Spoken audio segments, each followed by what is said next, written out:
response, then the Lord entered. He is the King of glory. We all stand.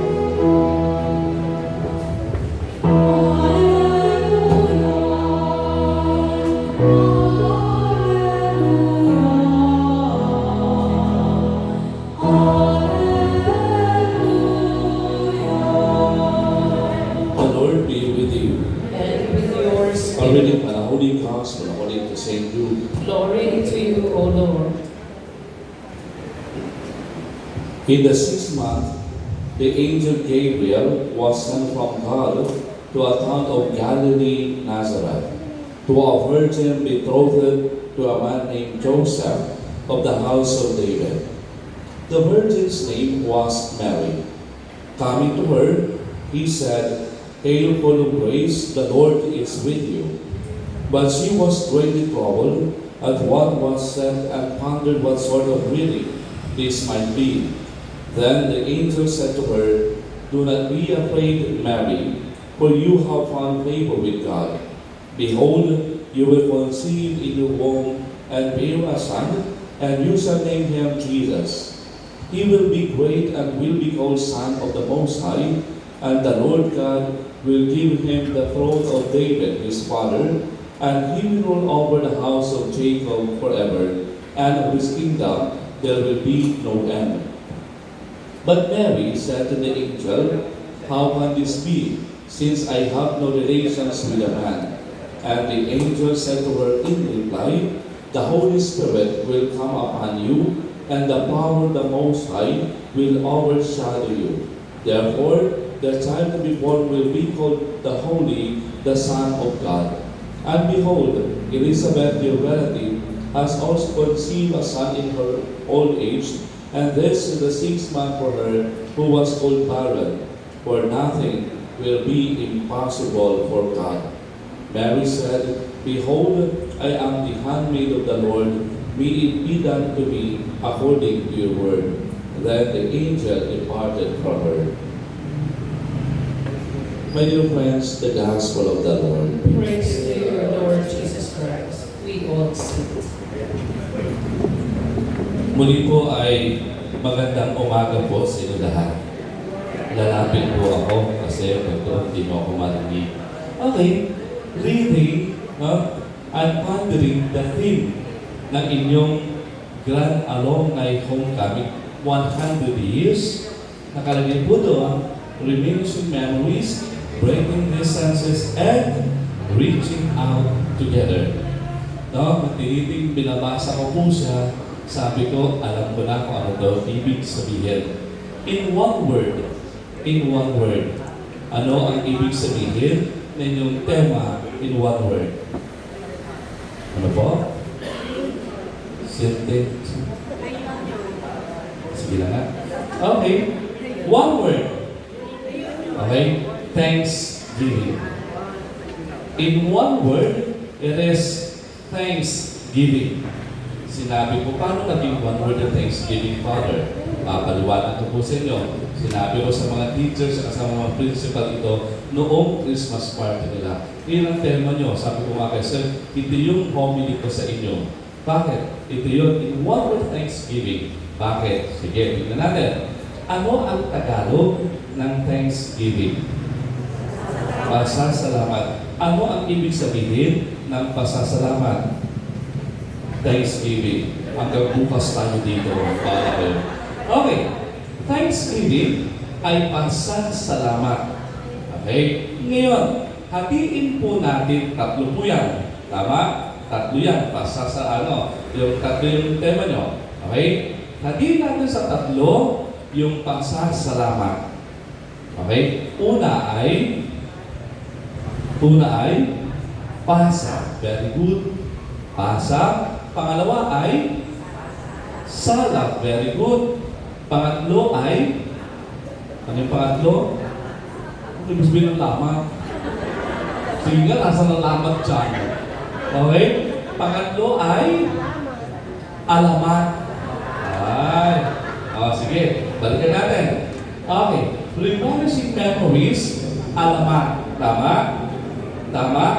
Yung kwento noon, breaking distances, na ito ay sala, laging bukas.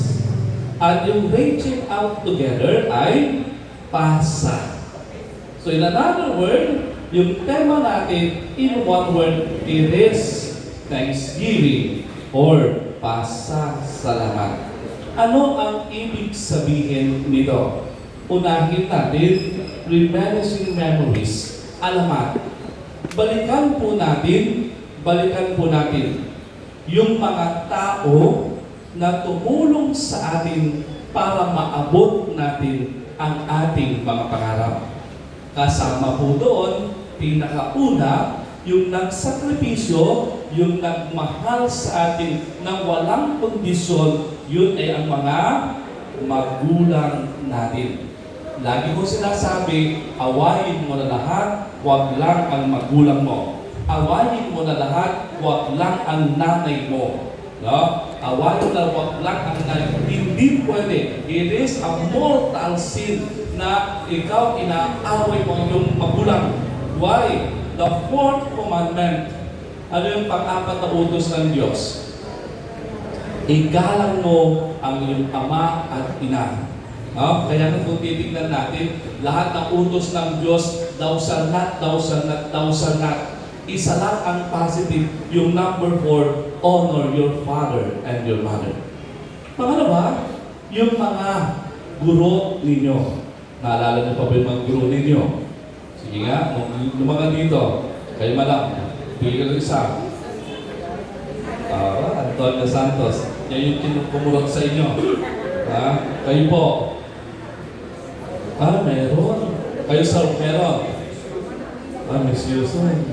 So, kayo po tayo. Di ba? So, kayo, yan te. Sige, tatong nga. So, kayo te. Biyaan sila. Siyempre, bira. Tatang eh. Diba? Yung mga guro natin, no? Yung mga guro natin na, no? Hindi natin kaano-ano, pero nagbahagi po sila ng kaalaman po natin.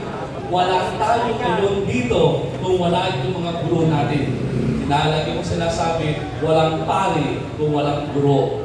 Walang doktor pag walang guro. Walang abogado kapag walang guro. Ang pinanggalingan po natin lahat ay nanggaling tayo sa ating mga guro. Kaya nga po, pasalamatan po natin sila. Saan man tayo mapunta, nakasalubong natin sila, batiin po natin sila, magpakilala tayo na tayo naging bahagi ng estudyante nila nung tayo nag-aaral.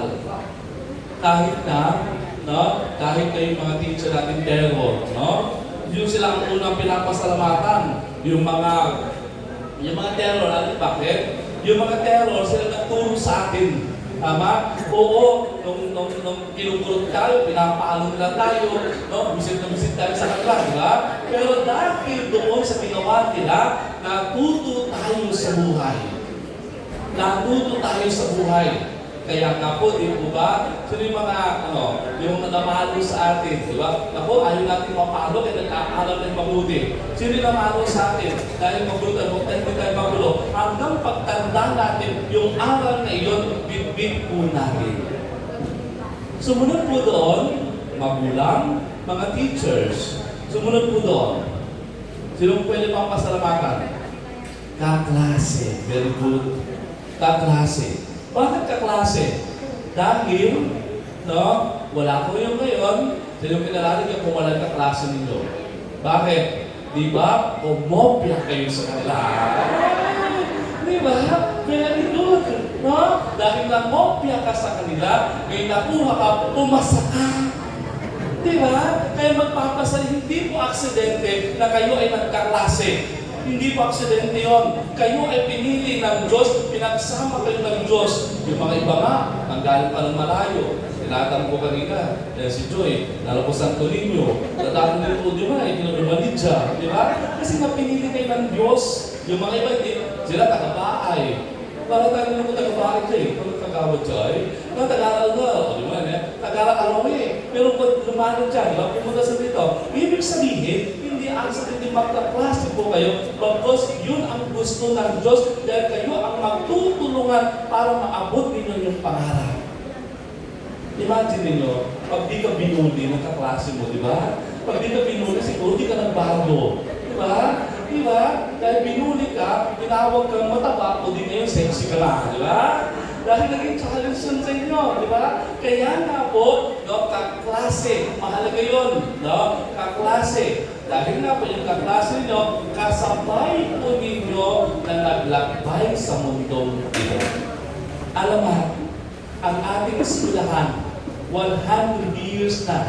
Hindi lahat ng eskwelahan 100 years. Ngayon, matanda ito.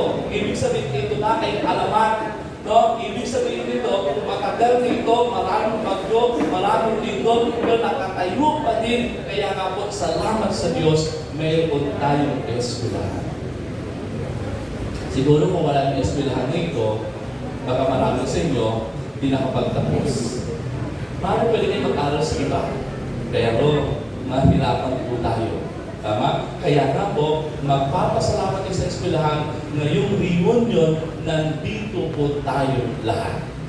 Pangalawa, ano yung pangalawang salita? Breaking distance. Sala. Laging bukas. Laging bukas. Pwedeng masara ang iba, pero hindi pwedeng isara ang sala. Laging bukas. Magandang tignan po natin. No? Nagkaroon po tayo ng connection sa bawat isa. Yung connection na yun, hindi na pwedeng ma-disconnect. Bakos yung connection na yun po ang magiging pintuan, yun po ang magiging dahilan para tayo ay mag-reach out sa bawat isa. Hindi mag-reach out na para pagang, no? Balikan po ninyo yung mga crush ninyo. No? Alam po ninyo, sa karanasan ko bilang pare, nagbibisa po ako sa mga ganito, reunion, may mga ex-ex noon, nagkakatuluyan, nagkakabalikan. Hindi nga po, marami kong kakilala. Tatay, yung kinakasakit, matanda na po, hindi pa rin nag-reunion kami, nagkabalikan po kami. Di ba? Sabi ko, bakit hindi? Kung available naman pareho, di ba? Bakit hindi? Kung pareho naman na pong palo. Ang mahirap at masama, kung may asawa kayo pareho, kalau nagkapalitan kayo, tumiti. Hindi yung iba yun, no? Yung reunion po ninyo, ang dulot dapat nito mabuti. Hindi pwede ito maging daan para kayo ay magkasala. Hindi pwede ito maging daan para tayo mapunta tayo sa impyerno. Bakit ito ang maging daan para mas maipakita natin ang mukha ng Diyos. Yung bibig-bibig mo natin. No? Mahirap. Pabro mas kultira. No? Malapit na kayo. Yung iba, malapit na. Tapos doon tayo magkakasala. Diba? Yung di ba nagpakabuti ka, no? Yung asawa mo, siya lang talaga. Eh tapos nung nagkaroon nung kayo, 70 years old na kayo, nakita mo yung dating class mo, ay sige na, yan na. Isa ba ka mo na asawa ka? Hindi pa, no? No, hindi po. Yung reunion na ito, hindi sana magbunga na hindi maganda, because ang bunga dapat nito, kabutihan. Kaya kayo pinagsama, kaya meron 100 years para paramdam ng Diyos ang pagmamahal sa inyo. At in return, no, magpapakabuti po tayo. Sumunod ang reaching out, hindi sapat na nagkaroon tayo ng connection. Hindi sapat na nagkaroon tayo ng connection. Yung connection po natin, gamitin po natin para makita at magmalasakit sa ating mga kaklase. Hindi sapat na, "Uy, kumusta ka na? Okay na ba?" Tapos pag-chismisan nyo lang, hindi po. Ang pag-uusapan ninyo, ang pagkukwentuhan po ninyo, ay yung noon at sa ngayon. Noon, magkakasama kayo. Noon, nagbubulihan kayo. Noon, crush. No? Pero ngayon, titingnan niyo sino sa mga kaklase natin o kasama natin sa alumni na nangangailangan ng tulong. We have the social responsibility. Hindi pwede napunta lang tayo dito para magsaya. Hindi po. Pinakos dapat. Paano kayo makakatulong sa eskwelahan? Tingnan yung eskwelahan ninyo. O bugbog lang. Di ba? Sagot kayo. Di ba? Kayo po. Hindi naman sa yung mga bilisimada, hindi naman sa ayaw ng paano yan. Pero di ba? Pa-repair. Uy, may kaya tayo. May tayo na itutulong. Lagi-lagi. No? Kung may kaya may maitutulong tayo, tumulong tayo dahil hindi po natutulong ang Diyos. At kayo masiblo. No? Kasi, makinig, kasi hindi po yung mga madam ang makikinabang, kundi yung mga susunod na henerasyon, yung mga batang mag-aaral, sila po ang makikinabang una sa lahat. At ano ang sabi ng Diyos? Ang sabi ng Diyos, kung anong ginawa mo sa mga ama, kung anong ginawa mo sa mga bata, kung anong ginawa mo sa mga nasa laylayan, ay siya rin ginawa mo sa Diyos, at ibabalik ito sa iyo ng Diyos na siksik, liglig, at umaapat. Minamahal ko mga kapatid, hindi sapat na nagsasaya tayo. Ang tunay na pagdiriwang ay yung merong pakialam sa isa't isa. Kung meron ay kaklase, labas, kasama dito, na nangangailangan ng tulong, ano pa pag-abot tayo ng konting tulong? Ano pa pagbigay tayo ng konting pagmamahal? At yun ang tunay na kabuluhan ng alumni kong kami. Pag-alala sa nakaraan, no? At yun ang bibigyan natin para tayo mas maging mabuting tao kumpara noon. Amen. Amen. We all stand.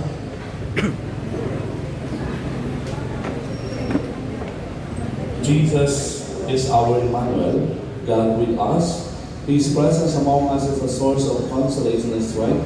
Let us entrust to Him our worries and hope as we pray. Let our response be, Lord, hear our prayer. Lord, hear our prayer.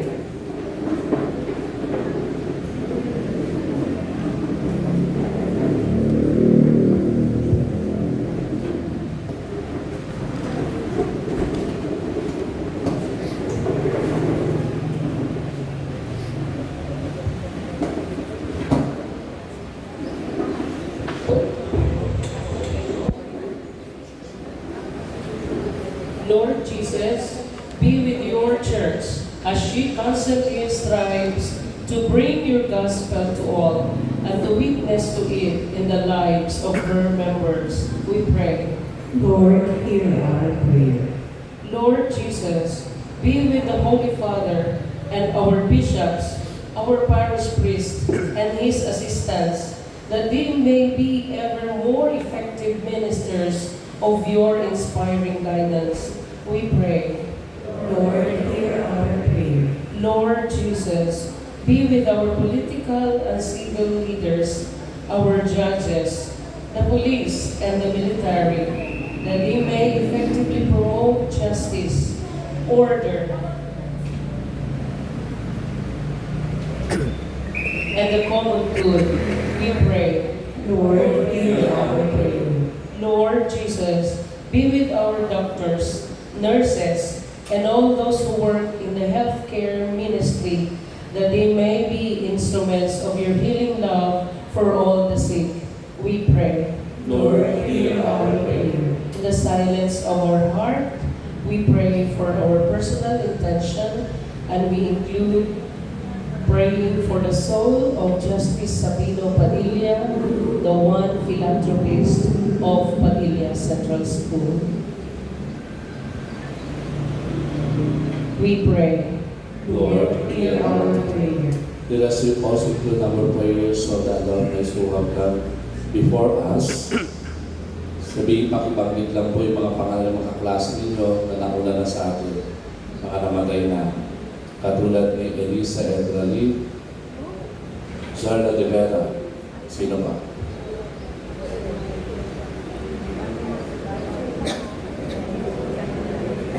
Ibibig na may mabilay niya. Let us pray to the Lord. Lord, hear our prayer. Lord Jesus, be with us to help us build communities that reflect the kingdom, where we live and reign forever and ever. Amen. Please be seated.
Pray with the friends that my sacrifice and yours may be acceptable to God the Almighty Father. May the Lord accept the sacrifice at your hands for the praise and glory of his name, for our good and the good of all his holy church. Look, O Lord, greatly upon the one sacrifice of your Son, that by participating in this misery, we possess at last the gifts we have awaited, and for which our faith bids us hope, through Christ our Lord. Amen. The Lord be with you. And with Let your God be spirit, heart. we lift them up Let to us the give Lord. thanks to the Lord our God. It is right It is and important just. and trust our truth and our salvation, always, and I'm going to give you thanks, Lord, Holy Father, Almighty, eternal God, through Christ our Lord, for all the oracles of the prophets foretold him, the Virgin Mother longed for him.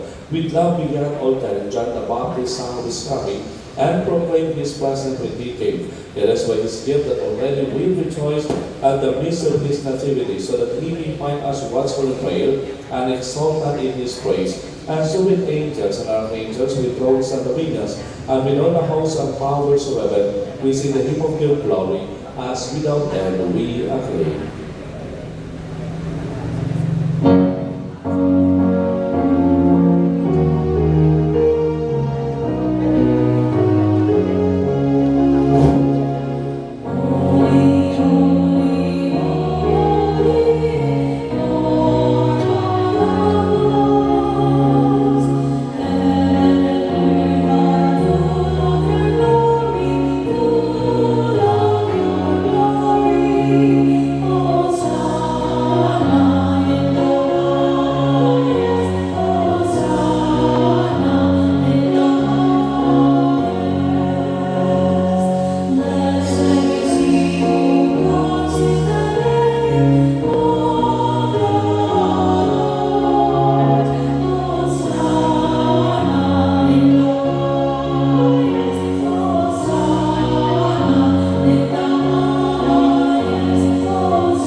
You are indeed holy, Lord, the fount of all holiness.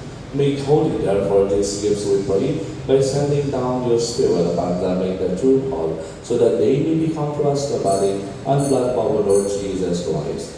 At the time he was betrayed and entered within into his passion, he took bread, and gave thanks, broke, and gave it to his disciples, saying, Take this, all of you, and eat of it, for this is my body, which will be given up for you.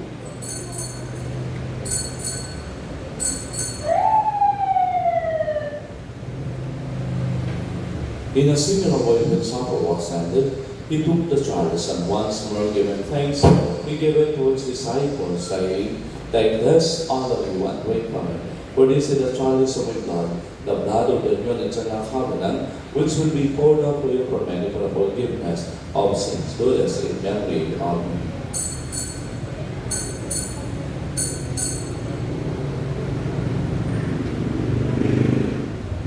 The mystery of faith.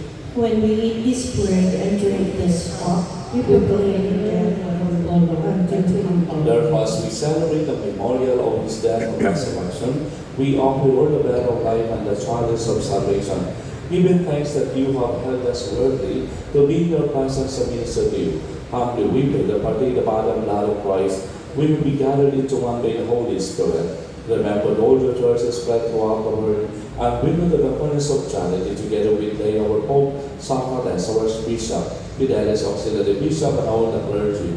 Remember also brothers and sisters who have fallen asleep in the hope of the resurrection, and all who have died in mercy, welcome them to the light of your face. Have mercy on us all, we pray, with the Blessed Virgin Mary, Mother of God, with Blessed Joseph, our spouse, with the blessed apostles and all the saints, who are risen throughout the ages, we may merit to be cursed in the life, and we praise and glorify you through your Son, Jesus Christ. Through him, and with him, and him, one Almighty Father, in the unity of the Holy Spirit, all glory and honor is yours, forever and ever. Amen.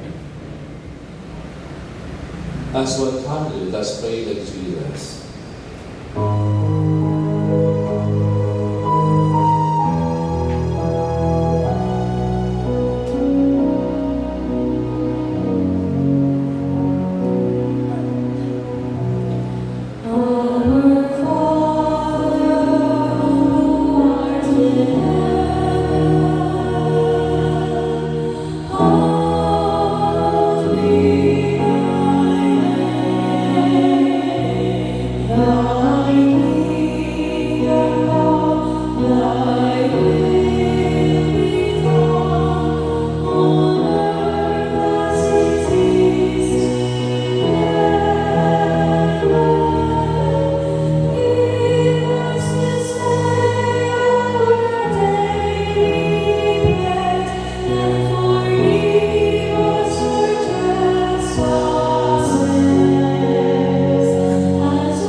Deliver us, Lord, we pray from every evil, graciously grant peace in our days, that by the help of your mercy we may be always free from sin and safe from all distress, as we await the blessed hope and the coming of our Savior Jesus Christ. For the kingdom, the power, and the glory are yours, now and forever. Lord Jesus Christ, who said to the apostle, "Peace I leave you, my peace I give you," kindly look not on our sins, but on the faith of your church, and graciously grant her peace and unity in accordance with your will, who live and reign forever and ever. The peace of the Lord be with you always. Let us all chant the sign of peace. Peace, Lord, and peace be with you. Peace be with you. Lamb of God, you take away the sins of the world, have mercy on us. Lamb of God, you take away the sins of the world, have mercy on us. Lamb of God, you take away the sins of the world, grant us your peace. Behold, my dear friends, this is Jesus Christ, the Lamb of God. Behold him who takes away the sins of the world. Blessed are those who go to the supper of the Lamb. Lord, I am not worthy that you should enter under my roof, but only say the word, and my soul shall be healed.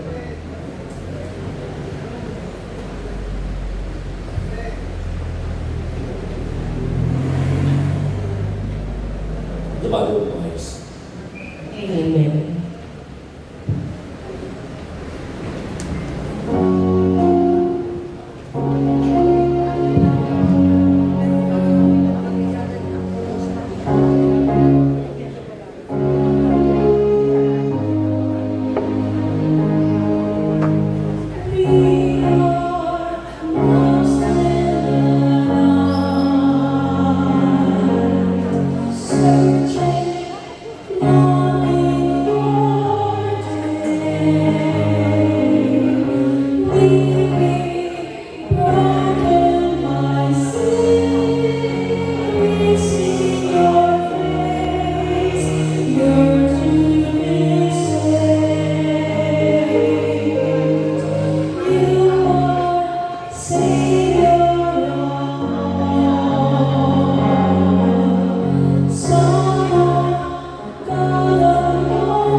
grant, O Lord, to those you renew with this heavenly gift, that those who delight in your mysteries, you may give the joy through peace, through Christ our Lord.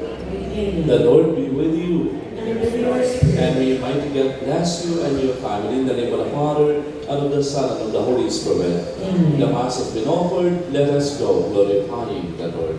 Thanks be to God. Good morning po sa inyo lahat.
Motorcade na po yung susunod.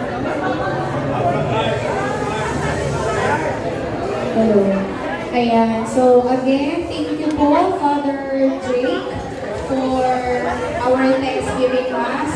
So, ngayon po, we will now proceed with our motorcade. Yes, after po